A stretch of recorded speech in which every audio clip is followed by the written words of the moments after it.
માણસો કેટલાય કામ કરીને આવે, આખી દુનિયામાં બધા જ કામ કરીને આવતા હોય, પણ પછી કામ કરીને આવવામાં જમવાનું શું હોય?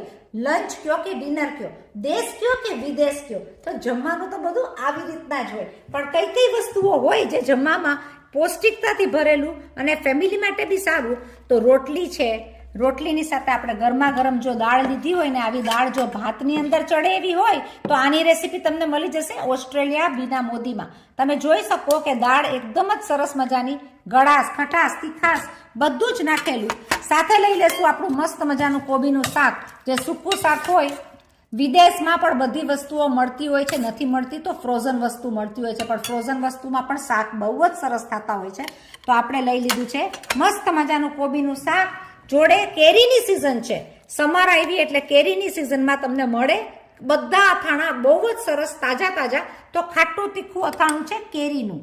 એની સાથે આપણે લઈ લેશું મસ્ત મજાનો ગળ્યો ખાટો મુરબ્બો. મુરબ્બાની અંદર તો ભાઈ કેસર જાય, એલચી જાય છે ને, બધી સ્વાદિષ્ટ વસ્તુઓ. અને સ્વાદિષ્ટ વસ્તુ સાથે આપણે લઈ લેશું એકદમ સરસ મજાનો ઘરનો ભાત.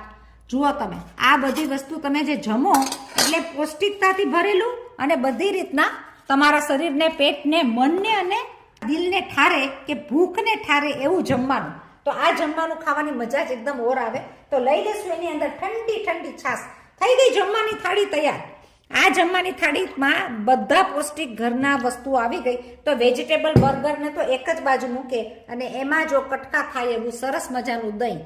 તો જમવાની થાળી એકદમ જ સરસ છે. જો આપણી આ જમવાની થાળી તમારી બધી વસ્તુઓને પૂરી પાડે, જેમાં આપણે કહીએ કે બર્ગર, પિઝા, એની ટક્કર મારે કે નહીં? ટક્કર તો મારે જ. તો આ જમવાની થાળી બહુ જ સરસ તૈયાર થઈ છે.